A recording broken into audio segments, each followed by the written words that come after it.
जसं काही लोकांचं जे खंडोबाचं देवस्थान आहे तसं आपलं हे नळवण्याचं एक कुलदैवत आहे. याचं मूळ पीठ हेच आहे, नळवणेच मूळपीठ आहे त्याचं. जसं आता बाकीच्या लोकांचं मूळपीठ जेजुरीचा खंडोबा, तसं आपल्या गावचं हे नळवण्याचा खंडोबा हे एक मुख्य देवस्थान आहे. जरी यात्रा असो किंवा काय असो, पालखी उचलण्याचा मान म्हणा किंवा काठी पालखी देऊन येणं, हे सगळं देशमुखांच्याच त्यांच्याकडे पूर्वीपासून तो मान राहिला.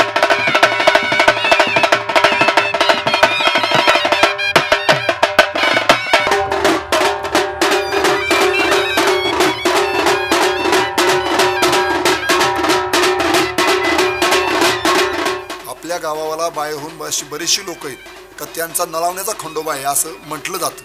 आणि मग ते लोक दर्शनासाठी आपल्या कुलदैवताच्या, मग कोणाचं लग्न कार्य असो, कोणाचं देवकार्य असो, कोणाने नवीन देव केले असतील, कोणाने काय केलं असेल, ते सर्व चैत्री पौर्णिमेच्या यात्रेच्या निमित्तानं या ठिकाणी ते घेऊन येतात.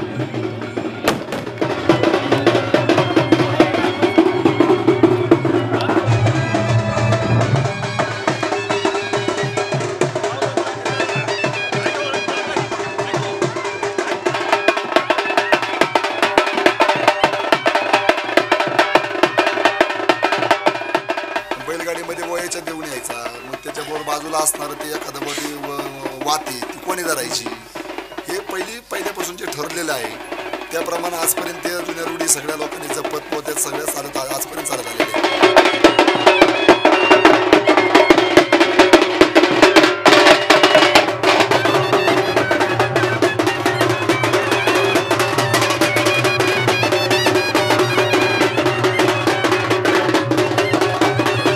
महिन्यामध्ये चंपाषष्ठी म्हणून एक तिथी आपल्या मराठी कॅलेंडरमध्ये. तर या खंडोबाचा ज्या दिवशी आपला कळस बसला त्या दिवशी रविवार होता आणि चंपाषष्ठी होती. आणि इतिहासामध्ये ज्या दिवशी खंडोबाचं खरं लग्न झालं त्याही दिवशी रविवार होता आणि चंपाषष्ठी होती. तो एक योग साधून आपण हा सुवर्ण कळस बसवला.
झुंज डप्प संग वाज झांज आजूबाजू झाड झुड बघाया वागली शर्यत लागली रामा शर्यत लागली शर्यत लागली रामा शर्यत लागली शर्यत लागली रामा शर्यत लागली शर्यत लागली रामा शर्यत लागली.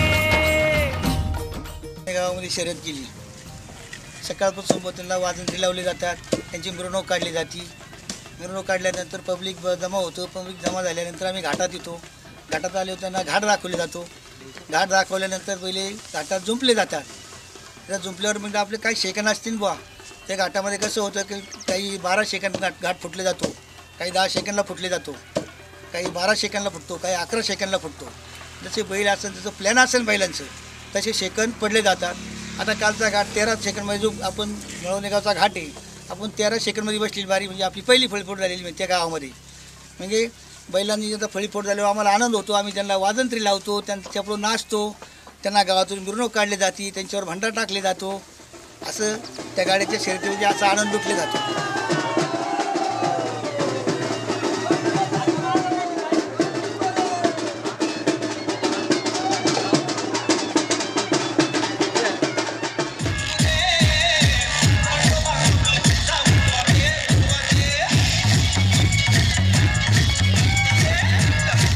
काठी म्हणजे कसं असतं की नवस असतं.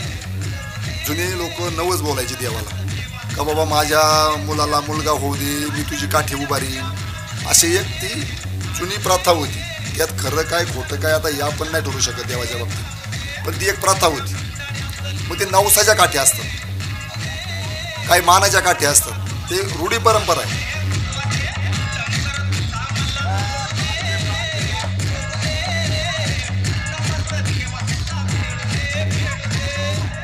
मग बाहेरल्या जगामध्ये स्नेहसृष्टीमध्ये किंवा या गोष्टीमध्ये काय चालले हे अडाणी समाजाला, या ग्रामीण समाजाला माहीत व्हावा. एक दिवस यात्रेच्या निमित्तानं काहीतरी करमणुकीचा कार्यक्रम असावा. आपण जरी एखाद्याचा वाढदिवस असला तर बुवा संध्याकाळी कुठंतरी धाब्यावर जेवायला जातो, तसं बुवा एक दिवस या ग्रामीण भागातल्या लोकांना एक मनोरंजनाचं काहीतरी एक साधन असावं.